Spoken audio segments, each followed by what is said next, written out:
everybody, how are you all doing today? So, as I had promised, Tuesdays is no longer my day off. I am doing a quote unquote art stream, uh, mainly to learn how to use Blender and Krita. Krita is a Photoshop like software that it's free, since I can't pay for it. But after I did a poll over on my Discord, Blender had more favor. That poll there won. So I'll be prioritizing mainly Blender, taking like roughly an hour and a half to 2 hours, while Krita will only get about an hour, and that's it. Also, on the middle of at the end of each segment, I will do like an outro for YouTube and V streams because I will upload these videos separately, uh, and have a playlist for Blender and a playlist for the Krita one, or however this is pronounced.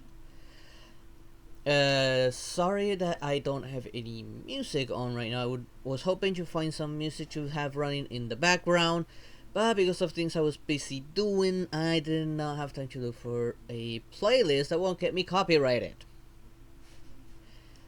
I know that YouTube has some music that can be played in the background without worrying too much about copyright, but I didn't have time to experiment with that. Like I said, I was busy like all day. I almost pretty much did not stream today, but I had made a promise and I'm here now. Now I will be starting with the tutorials on their respective websites because I don't know how to do either. I don't know how to use Blender. I don't know how to use Krita. I never used any Photoshop like software. I never used any 3D modeling software. So I'll be starting off with those, with learning how to use the platforms. And let's see, I already have the Blender one set up, and since I've never used this before, I'll be going with the basics. Well, of course, we'll skip these two and the configuration one. I'm actually gonna skip all of it because this is just okay. Install, setting things up. I already had Blender installed. I couldn't find a way to like maybe to check for an update. I didn't see an update option, and I really don't want to download a new Blender. And this is like it says 2.9D, which I think is what I have right now. I have 2.90.1, so I'm guessing this is. I don't know if this is the latest version or not. I don't. Like I said, I did not find any update option.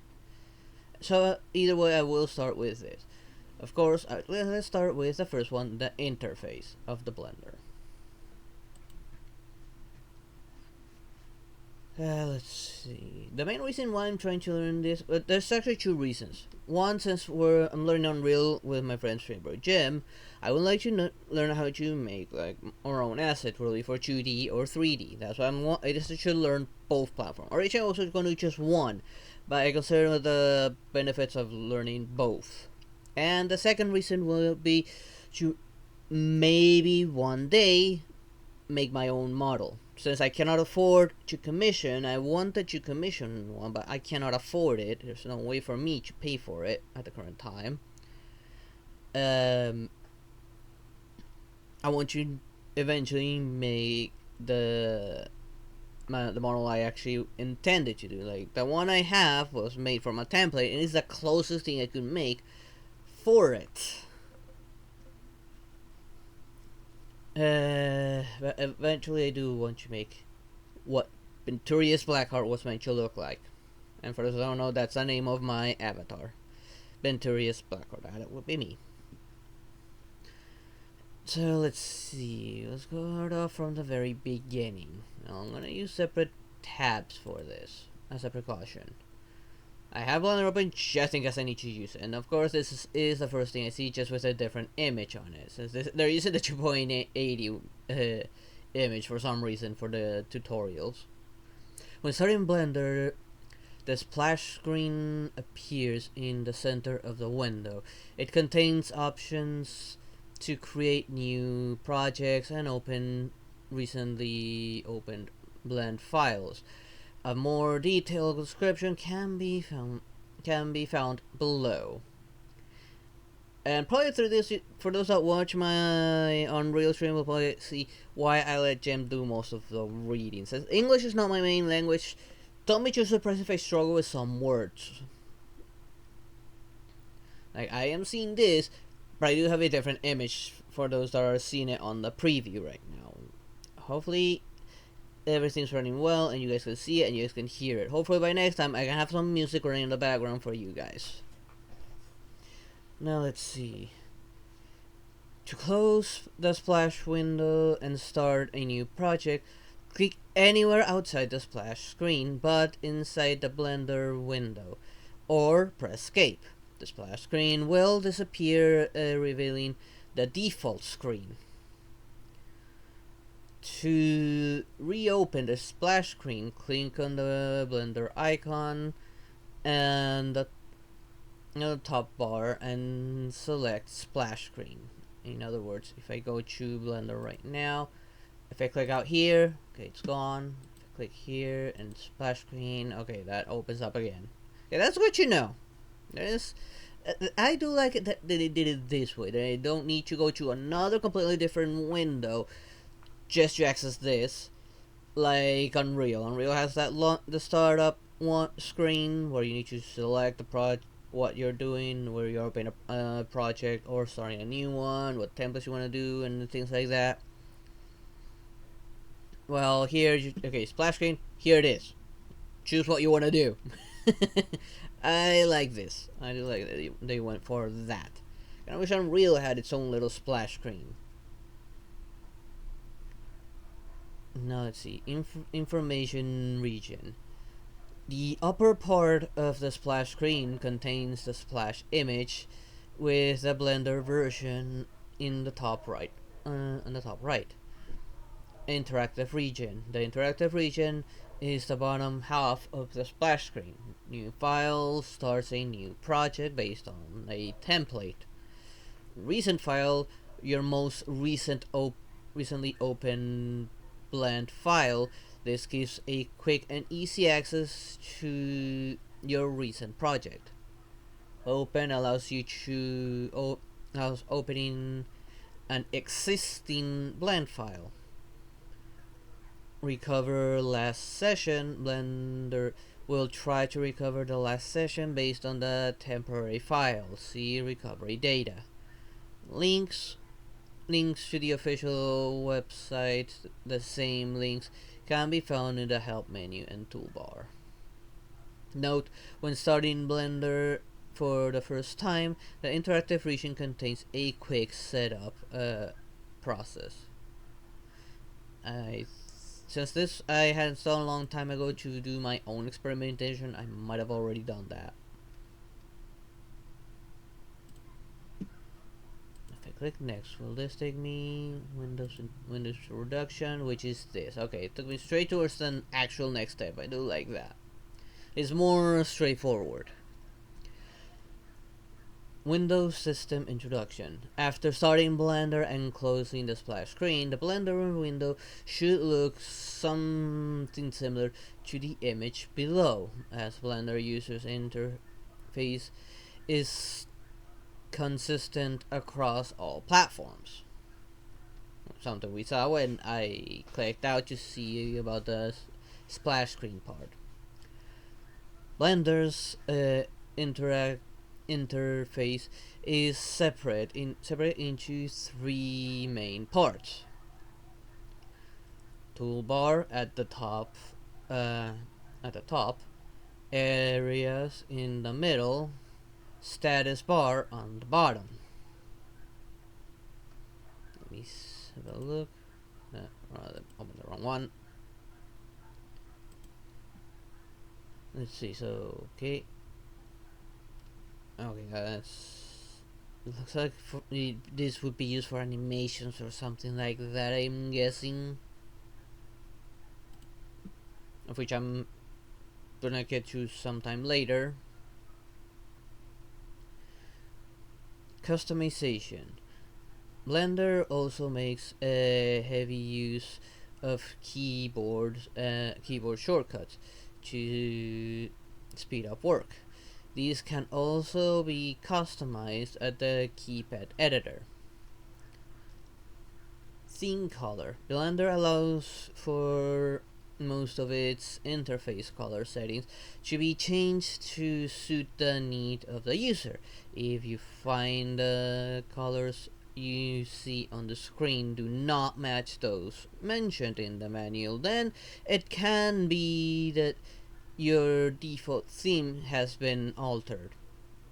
Creating a new theme or altering a pre-existing one can be done by selecting the preference editor and clicking on the theme tab. I'm not gonna be messing with that, honestly. Top bar. The menus, top app menu. Splash screen opens the splash screen. About Blender opens the menu displaying information about Blender. Version, the Blender version, date when the Blender was compiled. Hash, the git hash of the build. This can be useful to give to support personnel when diagnosing a problem. This is something I might need to learn so I can upload my whatever I make up to the cloud, up to the GitHub or something. Branch, optional branch name. Release note, open release, latest release notes. Credits, open the credits, license, Blender websites, Blender store. Oh, Blender store. I hope there is some free to use stuff since I don't have money to purchase like some assets or stuff like that. And if that can help make something decent with some prefabs, then that'll be great. It'll save a lot of time. But the main thing I'm trying to do is like trying to make my own themes. Development funds, installing application templates. File menu. The option to manage files are new. Clears the current scene and loads the selected application template. Opens opens a blend file. Open recent displays a list of recently saved blend files to open. Okay, so it doesn't straight up open the last thing you worked on, but it opens instead a list of recent works. Revert reopens the current file to its last safe version. Recover last session. This will load the blend file that Blender automatically saved just before exiting. So this option enables you to recover your last work session, e.g. if you close Blender by accident or a power outage, which is another option, which is something that can happen and has happened to me on stream. I've had power outages during some of my streaming sessions, mainly during the games.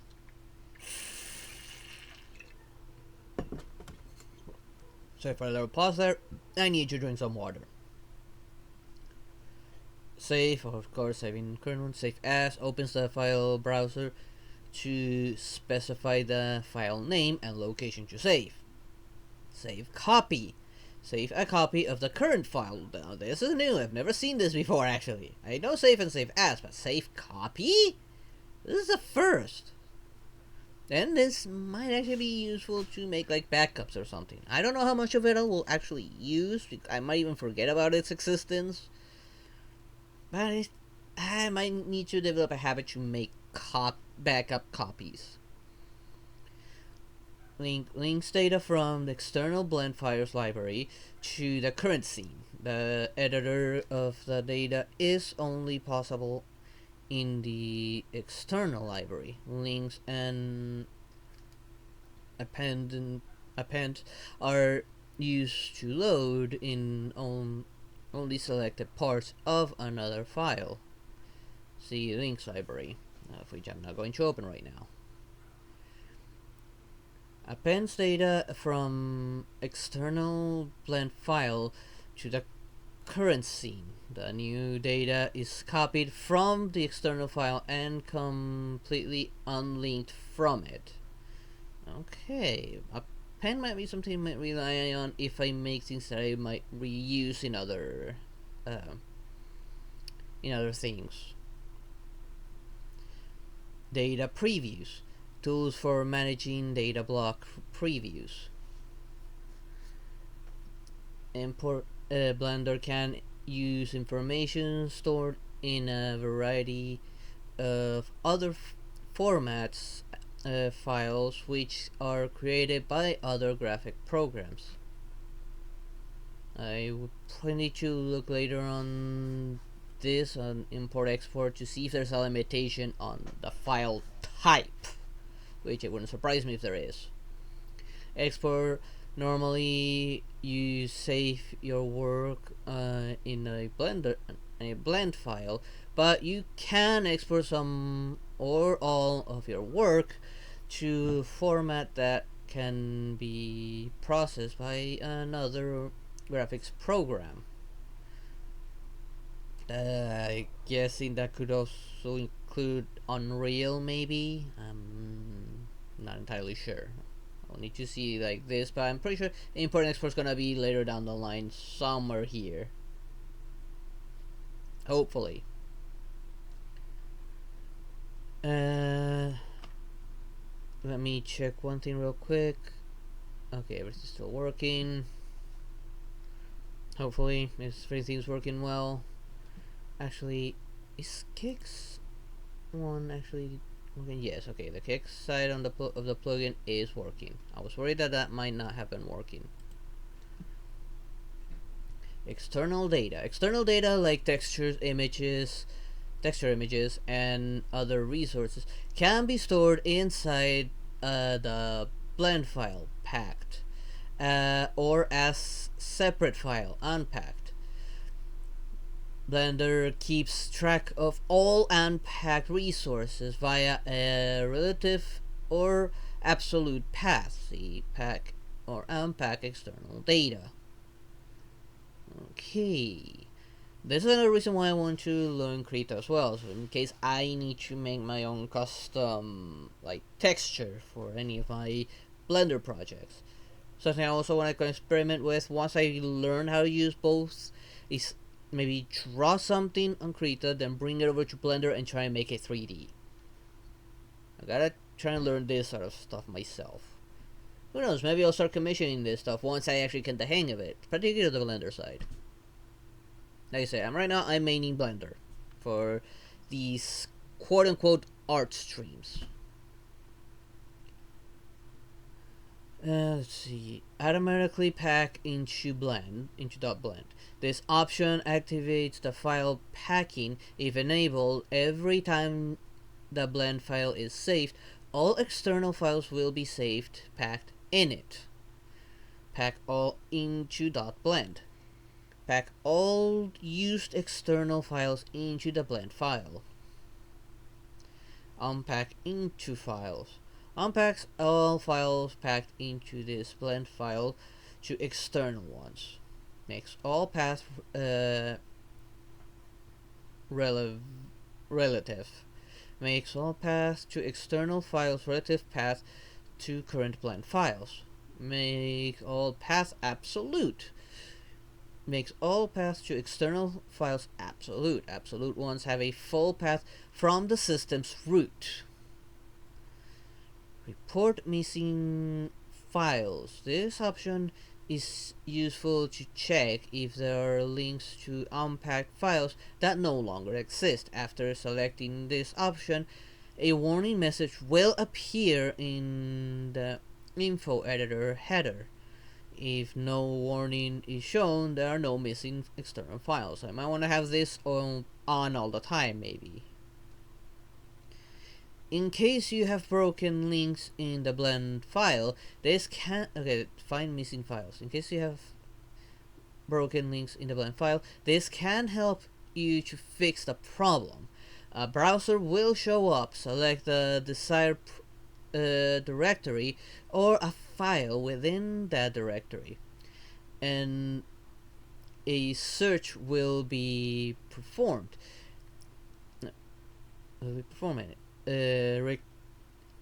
Recursively in all contained directories. Every missing file found is the search will be recovered. Those recoveries will be done as absolute path. So if you want to have relative path, you will need to select make all path relative. Note, recovered files might need to be reloaded. You can do that by one, or you can save the blend file, reload it again, so that all external files are reloaded at once. That might be more efficient. Maybe. Cleanup. Purge all. Remove all unused data blocks from the file. Cannot be undone. See the outliner for more information. This is in case, I guess, you make something, you're not satisfied, you move it off to the side and modify it until you're satisfied, then you have all this trash here, you're not using it, get rid of it. It's actually a nice thing to have. Defaults.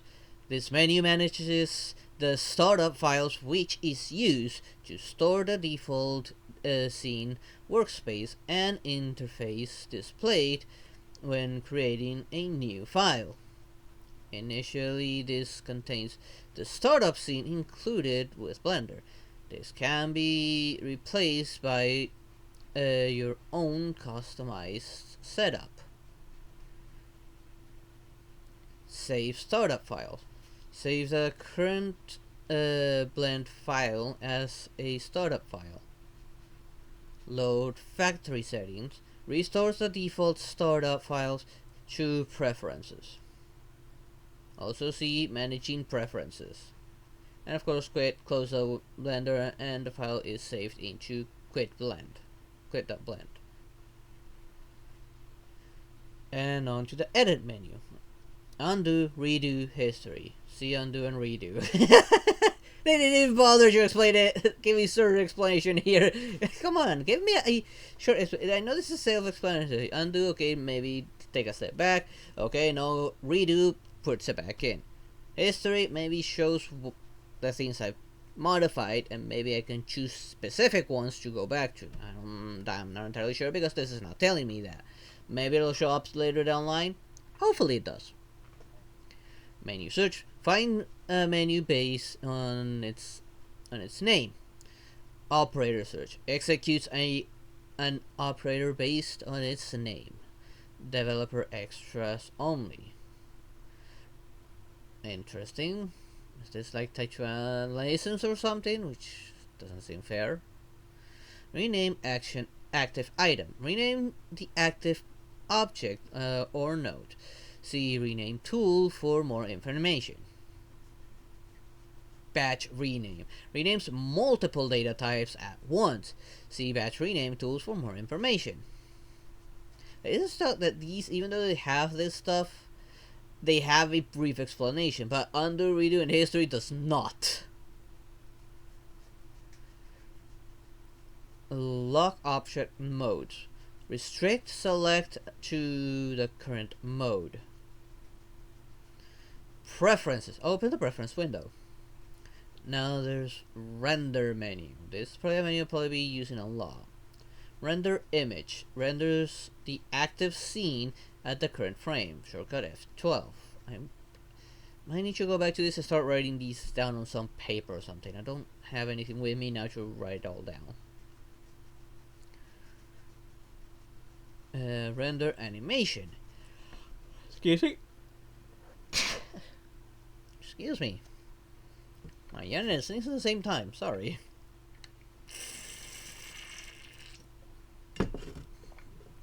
Okay, drink some water just in case. Render animation. Render the animation of the active scene. Render animations for more details of which that's gonna be later down the line probably, because I do need to learn animation, especially if I am going to do anything 3D. To be honest, since I may be doing Unreal and probably Gemini are gonna end up doing something 2D, I always been more of a 3D guy, and if I can do maybe something 3D on my own on the side as sort of experimentation and to learn, and have that knowledge in hand just in case we ever switch and do something 3D, that'd be nice. Like being able to do this. Plus, who knows? Maybe I can do something 2D with this as well. I don't know. Or maybe we do a 2.5D, which I can do a 3D model, but it is on a 2.5D game. Which would be nice to do, actually. I do like my 2.5D games. Render audio. Wait, audio? Mix the scene audio file into the sound file. I know I can do like some animations with it.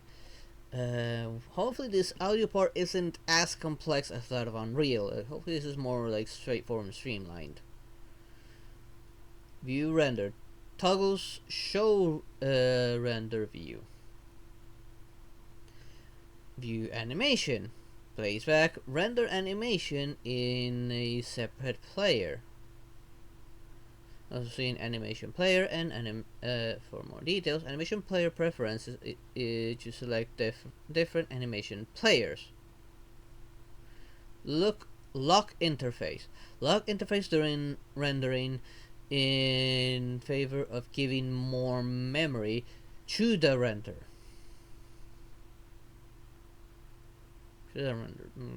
Wait, what? Lock interface during rendering in favor of giving more memory to the render. So if I use lock, will some of the memory be redirected to the rendering? That part I'm not really understanding that too well. Okay, window menu, new window, creates a new window by copying the current window. New main window creates a new window with its own workspace and screen size. Okay, this is good to know the difference between these two. So one will open a new window by copies whatever it is I had previously, while main window just creates an entirely new one with default settings. They won't copy anything. Toggle window full screen, toggles the current window to full screen. Next workspace, switch to the next workspace. Previous workspace shows stats bar. Okay, here. Choose where the status bar at the bottom of the window should be displayed. This is in case I start like bumping into bugs or something when I'm trying to make something like custom animations or things like that. Just if there's a bug, this might actually report it to me, and hopefully it's actually tells me what exactly the bug is, unlike Unreal where it gives you, oh, you have a bug. Okay, tell me what the bug is. But it doesn't tell me. Not exactly, no. Save screenshot captures a picture of the active area of whole Blender window. This might be useful for when I start actually making something myself, and I want to show it probably over on Twitter and Discord of what I'm actually been working on. How many, of course, self-explanatory. Workspace. This set of tabs are used to select a current workspace, which are essentially predefined window layouts. Scene and layers. The data block menus are used to select the current active scene and view layer. Okay.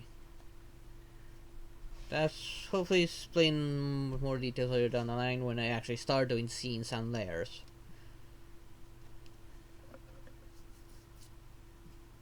Let's see, workspace. I'm surprised it still hasn't sent me over into Blender to start actually messing with that stuff that it's been explaining to me yet. It's, so firstly, when this is the layout of everything, and that's it, and what this each thing does. Workspace. Workspace are essentially predefined window layouts. Blender's flexibility with areas lets you create customized workspace for different tasks such as modeling, animating, and scripting. In It's often useful to quickly switch between different workspace within the same file. Now that I see scripting, I wonder what language it uses for scripting. Is it C++? Is it C Sharp? Is it Python? I might need to look that up. Unless somebody knows, then they can tell me. If it's C Sharp, I might not have too much trouble with it. I have a little bit of a base knowledge of C Sharp. It's been a while. If it's C++, then goddamn, I'm gonna have to learn that. Then again, I do have to learn that for Unreal as well, if it's C++. It's often usually... Okay, I did read that already. I think. Okay, controls. Tabs. Click on the tab tiles to switch between the workspaces. To cycle between workspaces, use Control Page Up and Control Page Down. Double click to rename the workspace.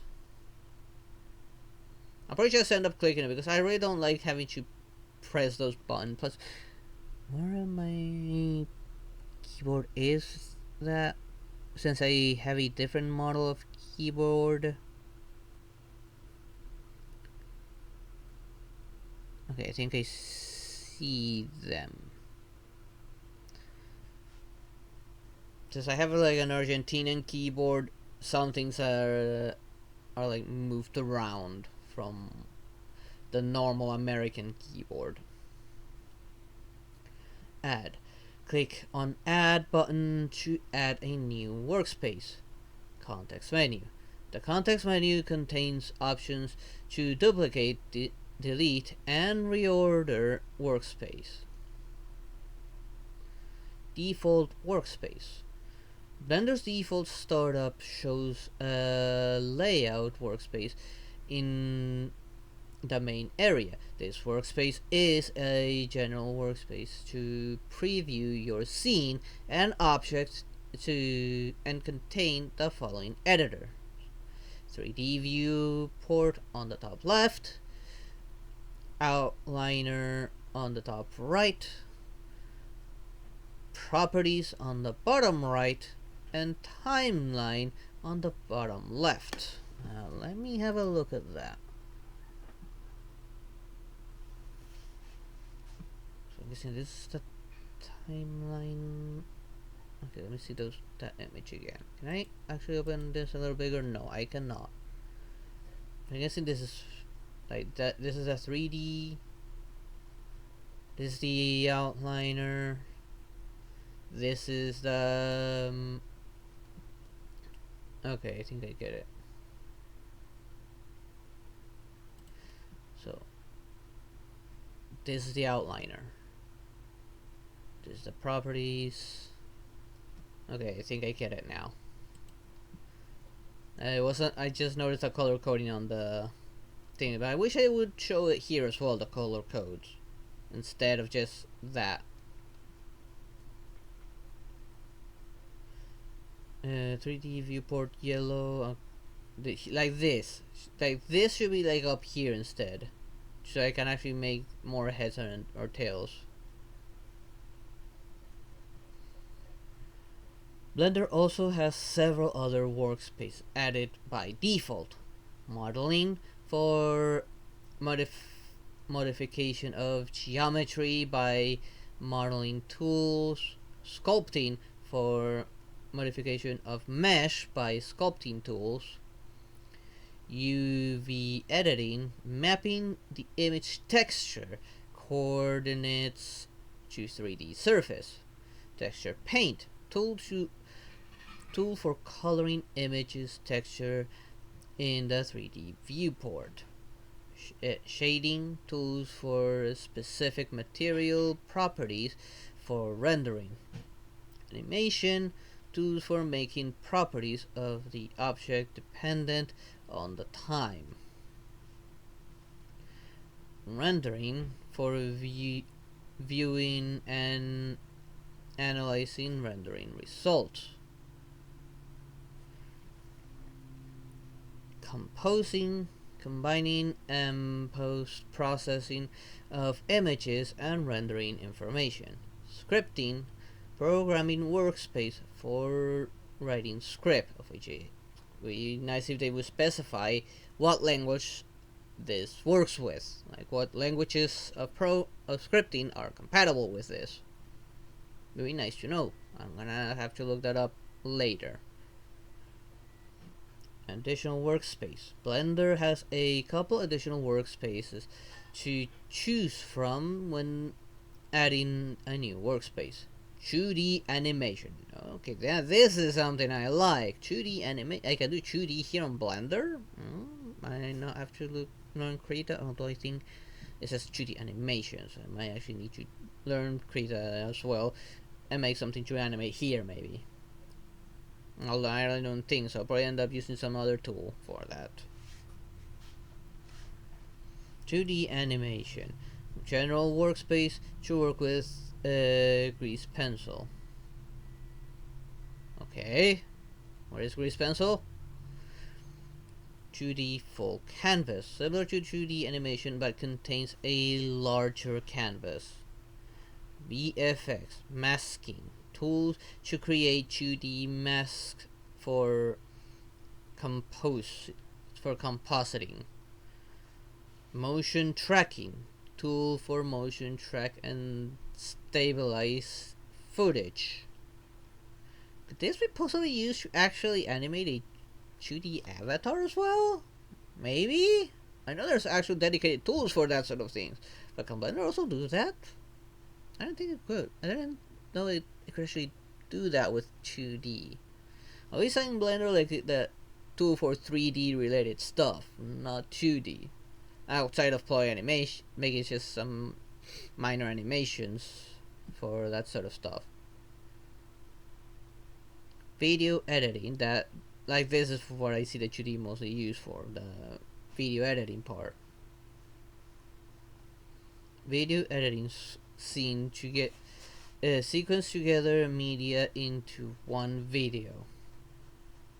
Save and overwrite. The workspace are saved in the blend file. When you open the blend file, enabling the load UI in the file, browser indicates that Blender should use the file screen's layout and overriding the current layout. See load UI. A custom set of workspace can be saved as a part of the default. Okay. I don't know how much custom stuff I'm actually going to be touching into. That probably later down I'm going to make something more advanced. And give me a second, I'm going to drink some water.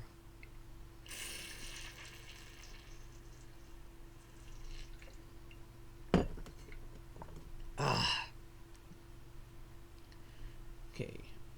Status bar. Hold on. How long have I been going already? Did you keep track of the time? Okay, it's only been 40 minutes. So I can just keep on going for a little while longer. Like I said, I want to try and push the Blender stuff to be somewhere between an hour and a half and 2 hours. And I do lose track of time very easily. The status bar is located at the bottom of the Blender window and displays contextual information such as keyboard shortcuts, results or warning messages, and statistical information. The status bar can be hidden by disabling show status bar in window menu or by dragging from the top edge down. Wait, I can see actually shortcuts down there? Alright, I don't think I have it visible actually. Let me see. So that could be from here. Just toggle system console. Okay, here is status bar. Wait, that just simply went down. So this is a status bar then. Dope sheet contest menu, pan view. I don't see where the shortcuts are though.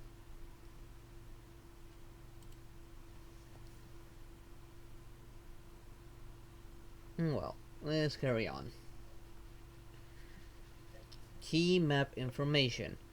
The left side of the status bar displays mouse button shortcuts and key map in the key map. So for the active tool in key map of the active tool. I can do English. Excuse me. In editors with a toolbar, pressing Alt shows the hotkeys to change desired. Change the desired tool. Okay, so if I hit Alt, okay. I don't need to like hold it.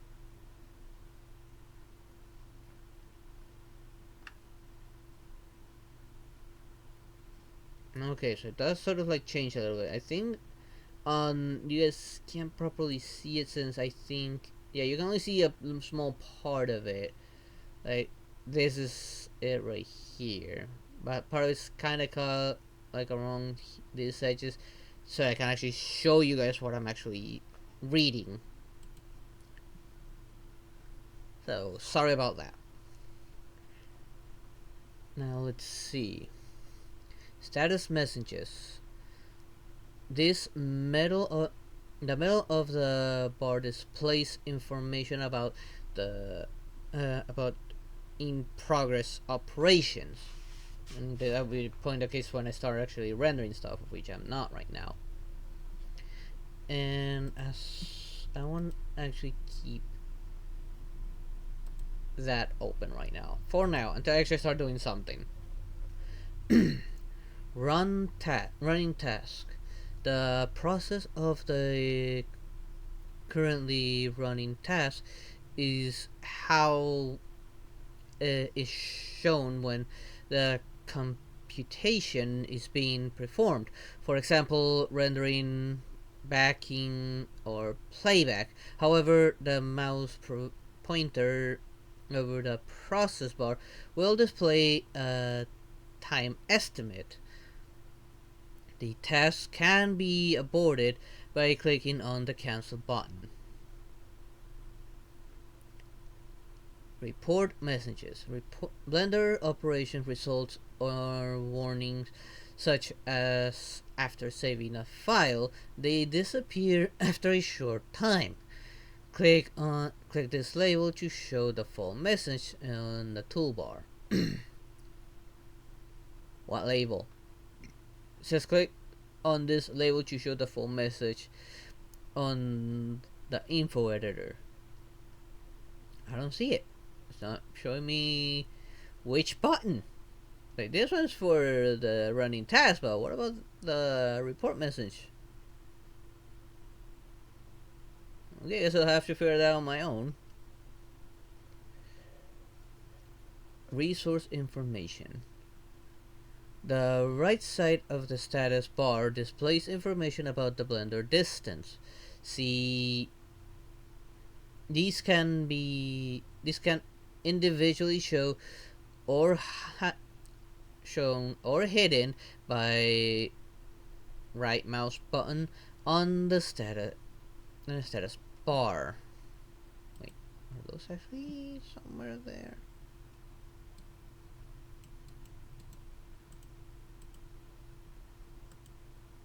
Okay, let me put this back on. Maybe we need to hold Alt to see it, maybe. I probably won't rely too much on this, unless fully necessary. Scene statistics. Collection. Name of active collection. Active object. Name of active selected object. Geometry displays information about the current selected of the current scene depending on the mode and object type. This can be the number of vertices, faces, triangles, or bones. Object. Number of selected objects and the total count. System memory. Estimate the Blender's RAM consumption in a single instance, single machine scenario.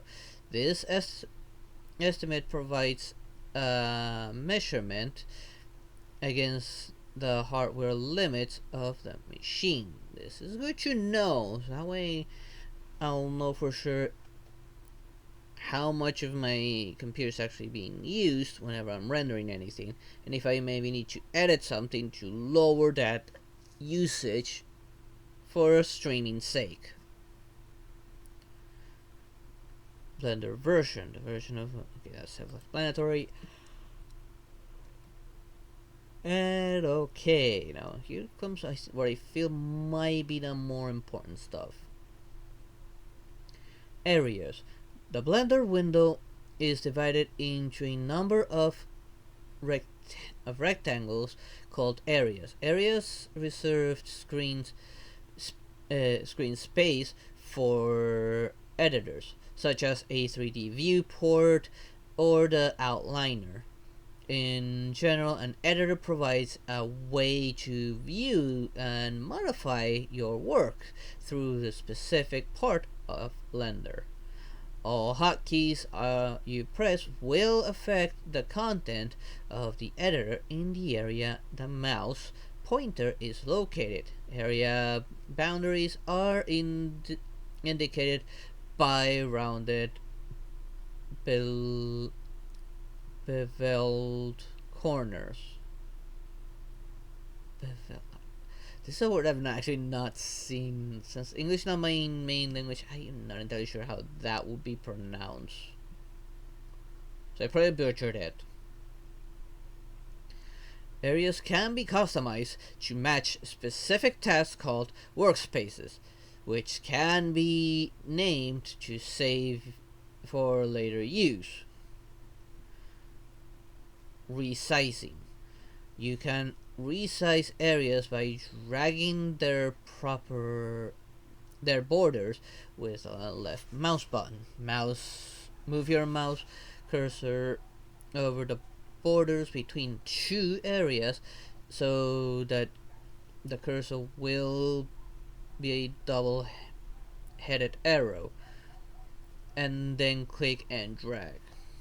That is pretty typical and I'll probably be around on that when I have like bigger details that I need to actually read, or if I need to look for something specific, but the window's not big enough to show it. Splitting. Splitting an area will create a new area. Placing the mouse cursor in an area corner will change the cursor to a cross to indicate that pressing down left mouse button will activate splitting or joining operation. Dragging from area corner inward will split the area.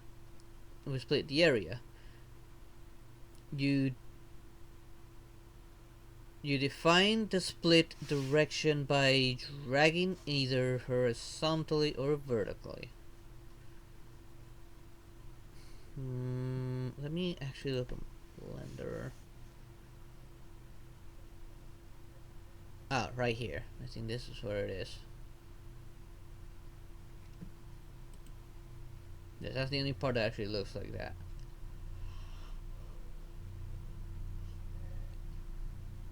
joining. Dragging from the area corner outward will join two areas. The area that will be closed gets a dark overlaid arrow. You can select which areas you will close by moving the mouse over areas. Release the left mouse button to complete the join. If you press escape or right mouse button before releasing the mouse, the operation will be aborted.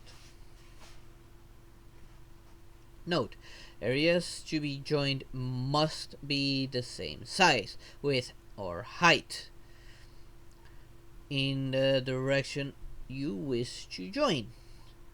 Otherwise, nothing will happen. This is so that the combined areas remain as rectangles.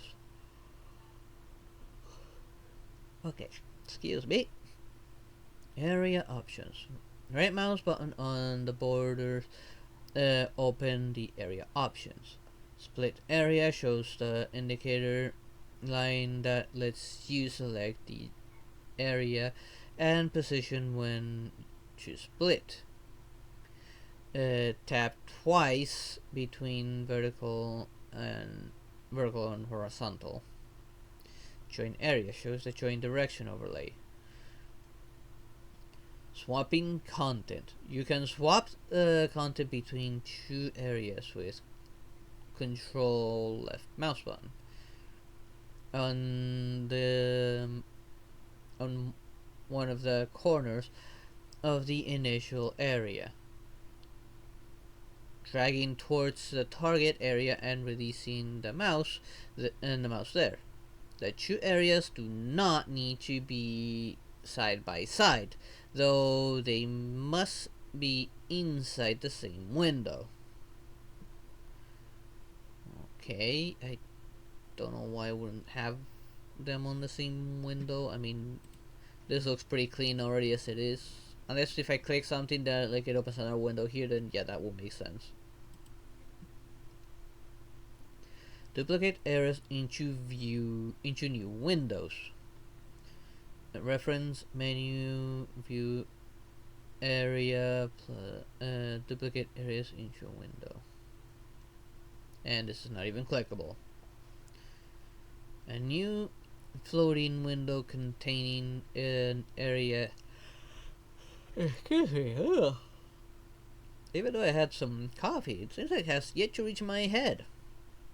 Well, coffee mate, to be more precise. A new floating window containing an area can be created from a view area, duplicate area into a new window.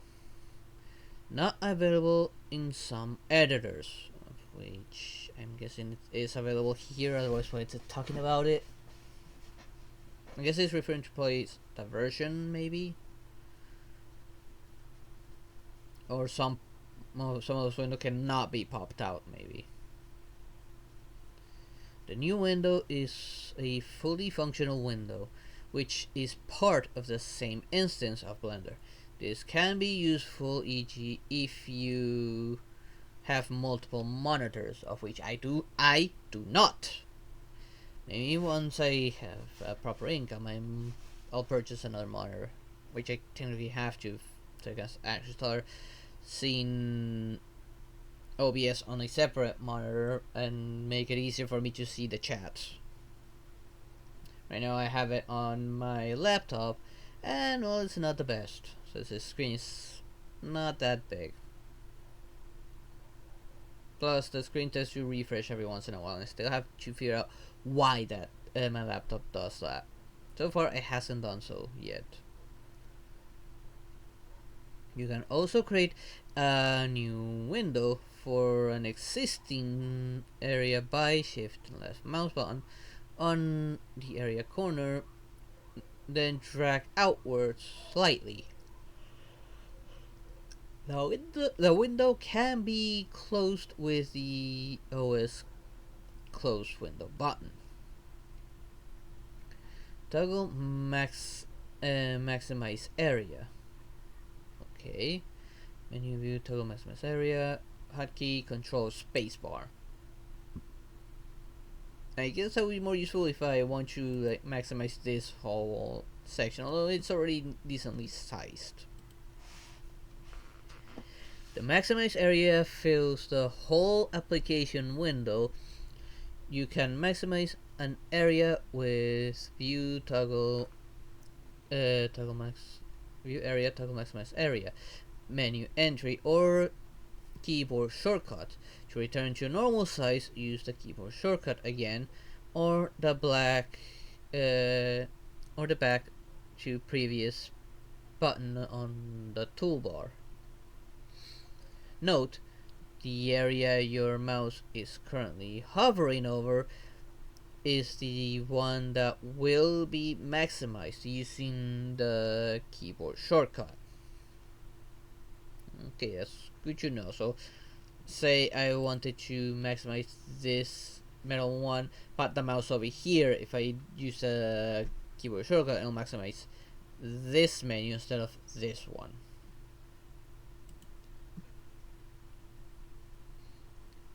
Toggle full screen area. Control Alt Spacebar. The full screen area. Why did that move? Like, Blender just switched size positions on my Windows search bar. I don't know why that just happened. That was weird. The full screen area contains only the main region of the editor. To exit full screen, you use the keyboard shortcut or move the mouse to the top right corner of the area and to reveal the return icon. I'm not gonna mess with that right now. I am gonna drink a little bit of water, so give me a sec.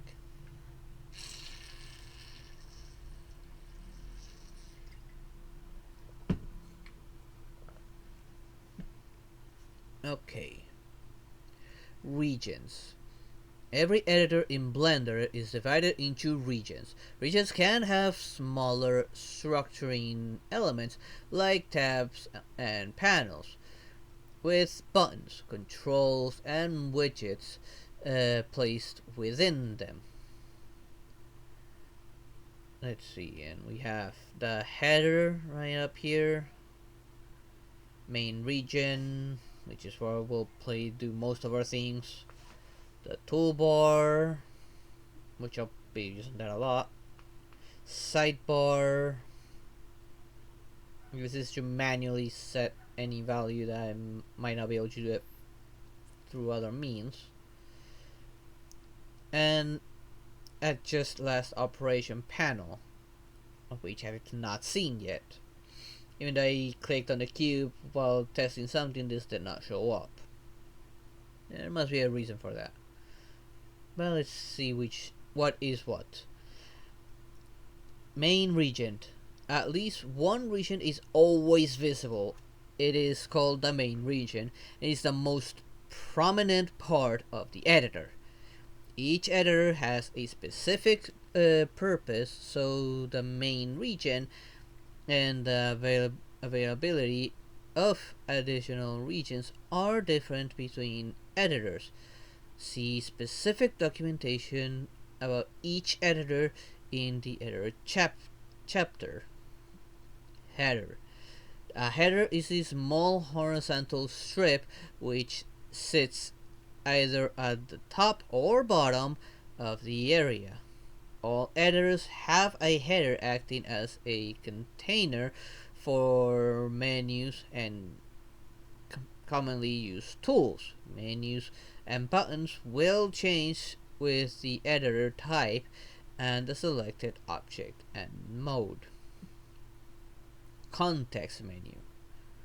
On the header reveals a context menu with a couple of options. Show header toggles the visibility of the header. If a header is hidden, you can make It can be made visible again by dragging the small arrow that appears at the top bottom right of the editor. Okay. I'll probably never do that. I kind of prefer to have anything that's useful visible all the time. Show tool settings. Toggles the visibility of the tool settings. Show menu. Toggles whether the menus are collapsed or not. Flip to bottom top. Toggles whether the header or tool settings appears on the top or bottom of the editor. Maximize areas with something already read. Toolbar. The toolbar on the top left side of the editor area contains a set of interactive tools. T toggles the visibility of the toolbar. This is further documented here. Toolbars. Not gonna mess with that right now. Tool settings. The tool settings at the bottom top of the editor area contains, as its name suggests, the settings of the active tool. Its visibility can be toggled with the header context menu, just as it's posting with the flip to bottom top operator. Adjust last operation. The adjust last operation is a region that shows tool options when tools operators are run. This is further documented here. Adjust last operation. Hopefully this is explained more later down the line. I'm not gonna click on that just yet. Maybe somewhere in one of these is explained with more details. Sidebar. The sidebar on the right side of the editor area contains panels with settings of objects within the editor and the editor itself, and toggles the visibility of the sidebar. Further, the editor shows a bar on top bottom of the editor area. This displays information about, for example, the active tool. Arranging. Scrolling. A region can be scrolled vertically or horizontally by dragging it with the middle mouse button if the region has no zoom level. It can be scrolled by using the wheel while the mouse hovers over it, changing the size, hiding. Resizing regions works by dragging their borders the same way as areas. To hide a region, resize it down to nothing. A hidden region leaves a little arrow sign. Left mouse button on this icon to make the region reappear. So if I pull this in, okay, I see where the arrow would be.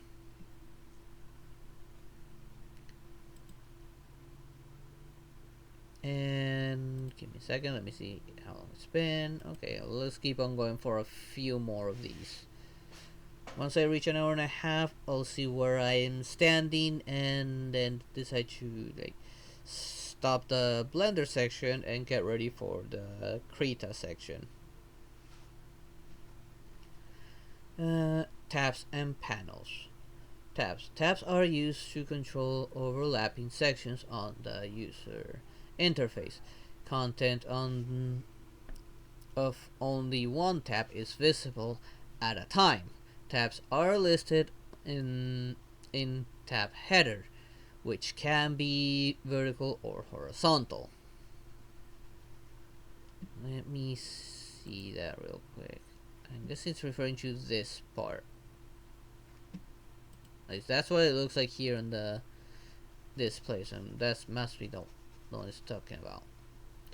Switching cycling. I probably will leave it just the way it is, like in this position. I'm more comfortable than with that than having it like up here.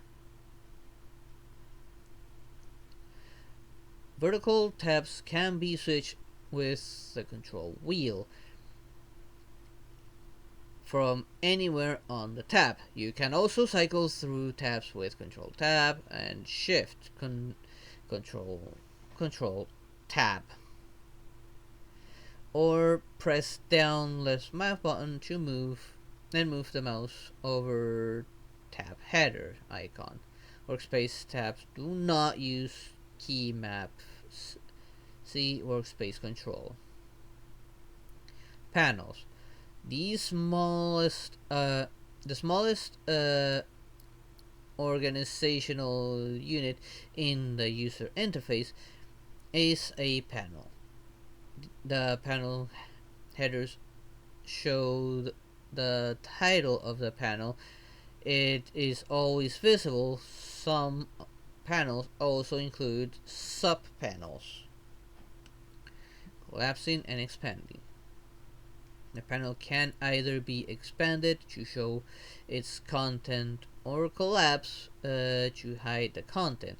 An expanded panel is indicated by a down arrow, and the panel hidden, while a collapsed panel is down with a right arrow. It's shown with a right arrow. Okay, so this is what it's referring to. These I'll probably mess with those once I actually start doing something there, which it will be once I get to that part of the tutorials. A click with the left mouse button on the panel header expands or collapses it. Pressing A, it collapses the panel under the mouse pointer. Control left mouse button, click on the header of the specific panel will collapse all other panels and make this the only expanded one. Control click left button, click on the header of a specific panel that contains a sub-panel will expand, collapse all sub-panels. Dragging with the left mouse button over the header will expand or collapse many at once.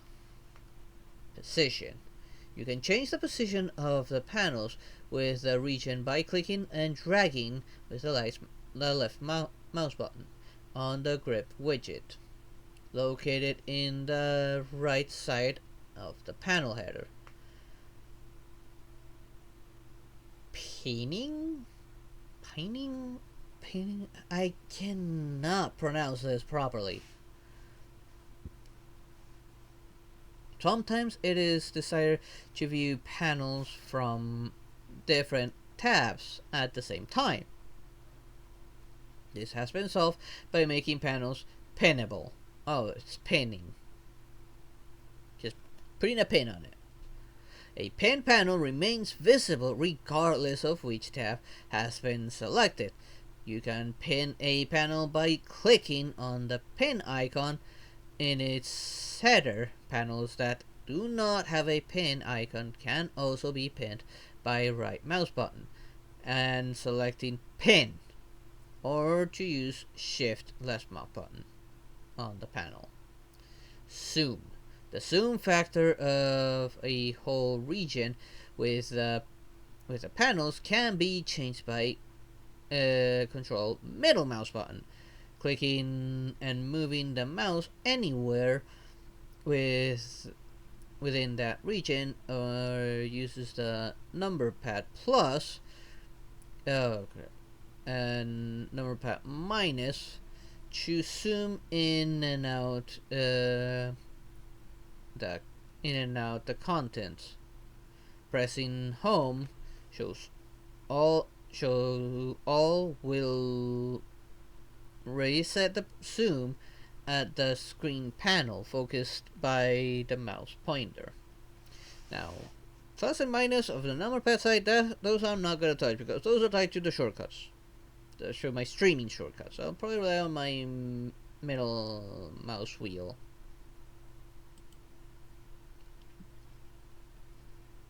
This is still part of the getting started. Well, we are almost done with it. Sort of, apparently. Now, common shortcuts, conventions, keyboard. Okay, this is actually shortcut stuff.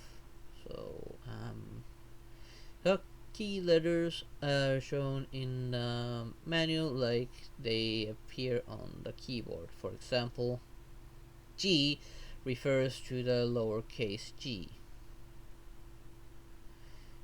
Shift, Control, Alt are specified as modifier keys.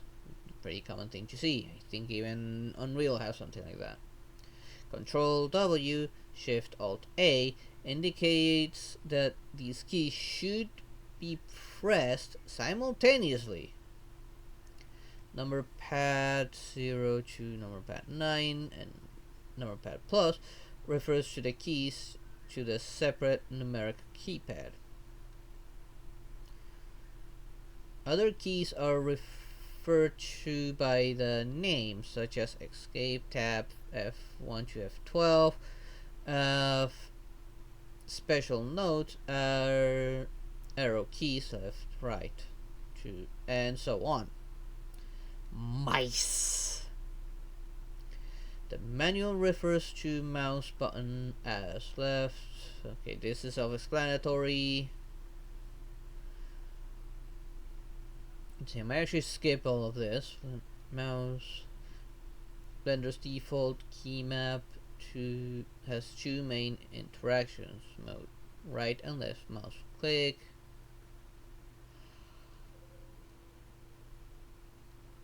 Here are the properties. Control C, copying the single value. Like, yeah, these are pretty common stuff. Animations. Insert a keyframe. Alt I clears a keyframe. This I'm gonna skip this. These are just the different shortcuts. This is something to learn, but I don't. Later off stream, I'm gonna come back to it and make a copy of all of this on a separate page in the case that I need to look for these sort of shortcuts. Actually, can I do that from here?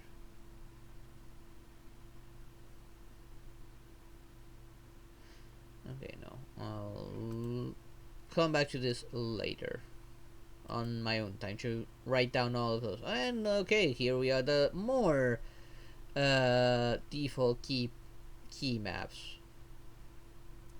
For those watching this as a VOD, well, you can always pause it, look at it, write down what you need, and move and continue with the rest of my tutorial. Well, of me going through the tutorials. Like I said, I'm learning how to use Blender, and I do want you to learn this sort of. I do feel like I need to learn these sort of shortcuts. I'll probably later just make a copy of all of this myself. I don't like using these F keys. I haven't used them in a long time too. But I have to get used to using this stuff. Command editor keys. Well, some of these I'll probably end up coming back to once I start to get to actually using these platform specific keys for like Mac OS. So I'm actually gonna skip this part because I don't use Mac OS. And what is this? Preferences. Select which mouse button. This is just editing, I guess, the preferences.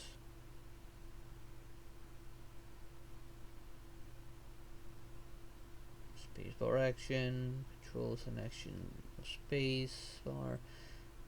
Okay, what are all these? display the timeline. This option is good for animation or video editing. You don't say. Tools opens the toolbar underneath the cursor. Blah blah blah. I'm gonna skip a lot of this because it's pretty much self-explanatory. Although this is actually view. That is actually relevant to me, the view part. 3D view. Grave accent, title, tilt action. Navigate. Navigation pie menu. Useful for systems without a numeric keypad. Gizmos. Transforms gizmos pie menu. Useful for quickly switching between transform gizmos. Middle mouse action. Orbit. Rotates the view around the pivot point. Shift middle mouse button. Is used for planning the view. Probably something I'm using a lot. Pan. Shift the view towards the mouse. Shift middle mouse button to use the. Okay, same as the upper one. There's like no difference there. Just one is for panning, one is for. Although these two are actually backwards. This panning one should be down here, and orbiting should be up here. Blender? You got these two backwards. This one says orbit, but it's saying planning here. Panning. Well, panning says orbiting. Like, these shoes are actually backwards. Okay, Blender, you might need to read this stuff before publishing it. Alt middle mouse button drag action. Relative sets the view axis where each mouse direction maps the axis relative to the current operation. Absolute. There's the view axis where each mouse direction always maps to the same axis. Tab for pie menu. Causes tab to open a pie menu. Swap tab and control tab. Pie menu on drag allows the key to have the secondary drag option.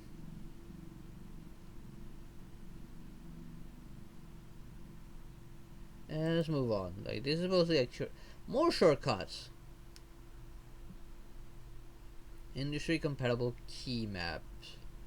When this is not a this is not a comprehensive list.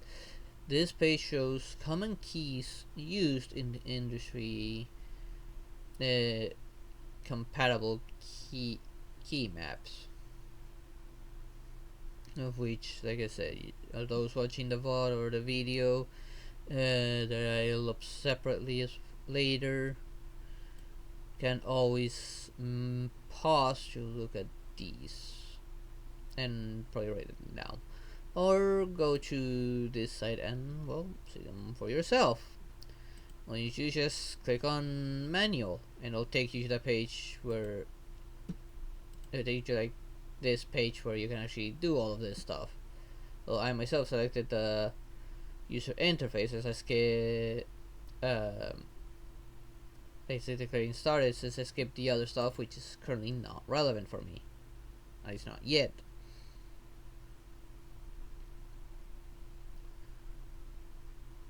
Platform specific keys, and that one doesn't matter because I don't have a Mac.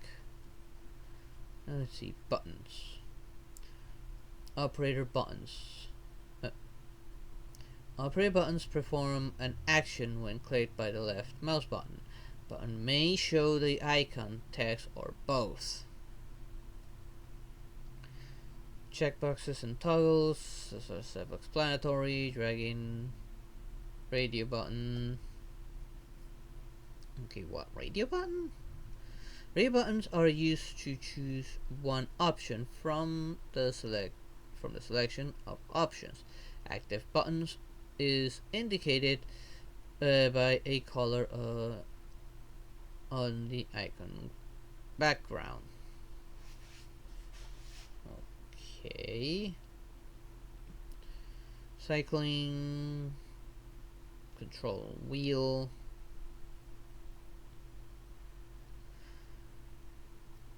direction buttons, clicking with left mouse button on the sphere and dragging the mouse cursor lets the user change the direction by rotating the sphere. Let's go here and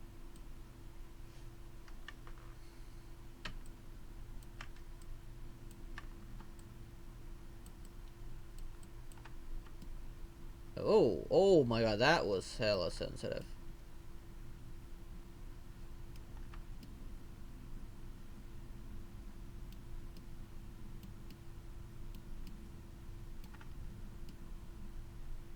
That is hella sensitive. But okay, this is better.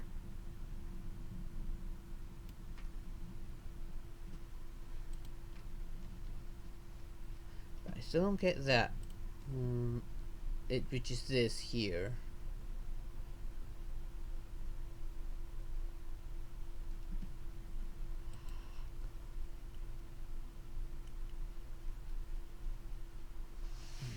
Maybe this will get explained later, I guess. Let's see. Cycling, direction buttons, shortcuts. Let's mountain drags rotates the direction. Control wheel dragging. Okay. But if I do this, it starts doing that box thing, but that moving around is when I hold down the middle mouse button. Even when I hold control, it still does this. Does a little square to select stuff.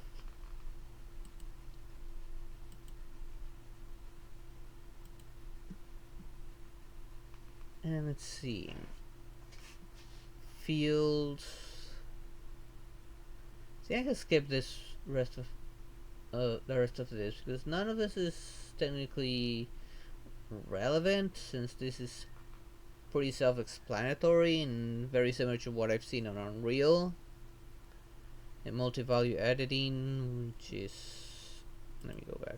Hey, just editing this stuff here on the side.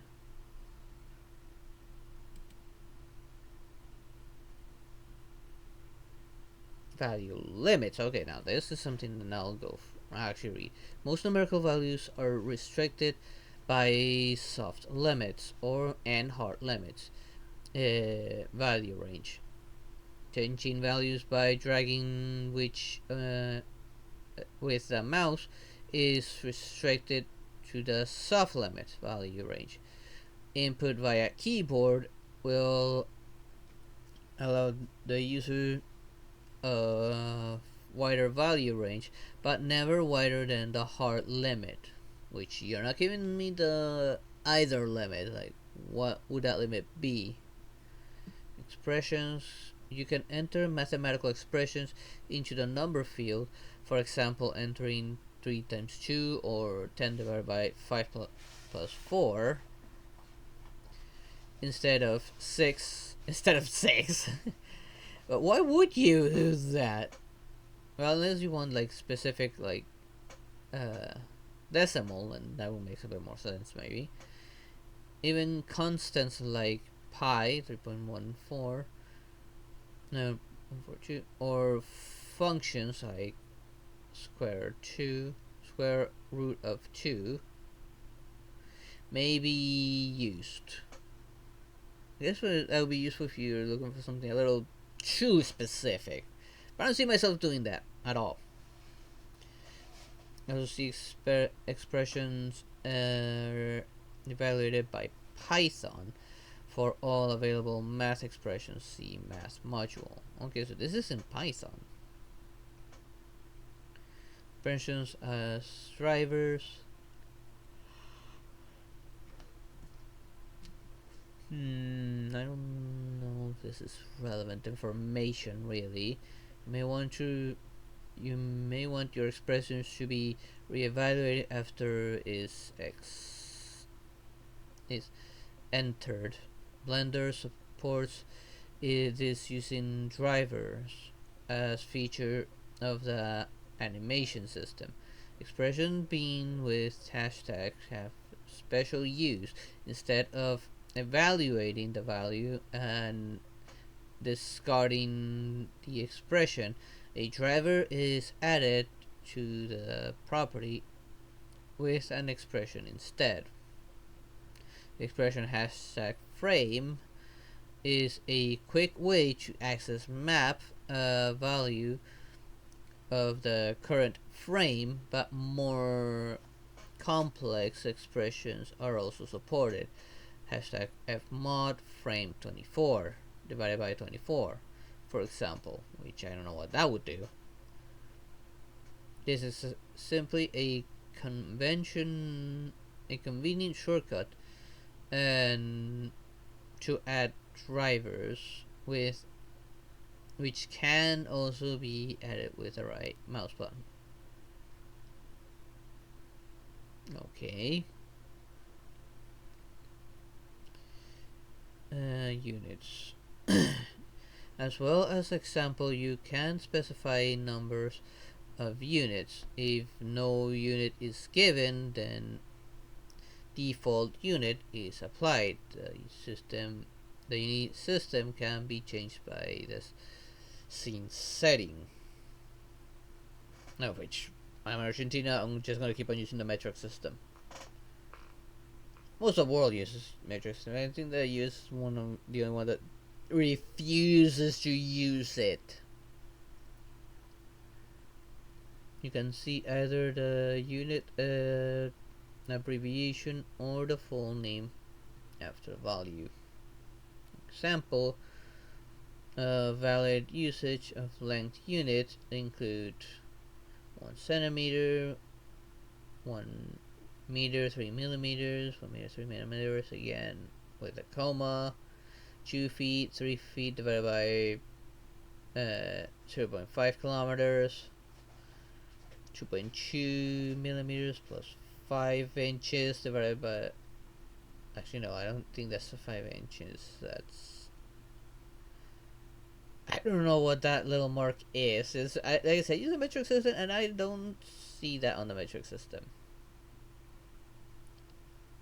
Note, using units, decimal separators is optional. You can mix units, e.g. metric and imperial, even though you can only show one at a time. Plurals of the names are recognized too. So meter and meters can both be used. Color field. The color field stores the color value shown on its background. Click the list mouse button on the color field. Opens the color picker. Color field is the alpha changes as the device is halved. On the left of the color, it is shown without an alpha channel, and on the right of the color with an alpha channel shows over the checker pattern. This is colors can be copied to other colors fields by being dragged and dropped to another color field. And okay, I was actually still in this section. Okay, so getting started, it's actually a little bit longer than expected. And let's see, I'm already reached the hour and a half marker. And these aren't gonna be like full length streams like I normally do on my gaming one. And this one is actually significantly longer. This one might take me a while to go through. So for the Blender section, I will leave it there. Give me a sec. Okay, that's gonna be it for the Blender section. Of course, I'm gonna do a little outro because I will separate this recording for YouTube, having a little playlist, and not having mixed in with the Krita one, which is the Photoshop-like software. And I will put it back on the starting soon again for the new recording, and while I set up the capture and the tutorial page for me to go through. Like I said, Blender is going to be the main thing I'm going to learn, but I do want to learn also the use anything like similar to Photoshop. It'll be so that I can start making some thumbnails, or I start making some drawings for me to later translate into Blender, or maybe make a 2D avatar. Who knows? And I'm just using this PNG one I made with a template. But anyways, I'm gonna let a YouTube outro before, and then I'll end the recording. So, also this will be also uploaded on VStream, separate as well for those watching me there on VStream. You don't need to worry about going to YouTube. I'll upload the videos separately as well for both sites. So, thank you for watching this Blender section of me learning this. I will continue this every Tuesdays. I'll be doing this sort of things, and let me think. I'll try and get as far as I can. Like I said, I'm gonna keep these between an hour and a half and 2 hours. But since this next section is gonna be a little longer, and I am a little bit like tired, I'm not gonna push myself, and I do want still to do the Krita section. So, thank you for watching on this Blender session, and I hope to see you all next time. Bye bye.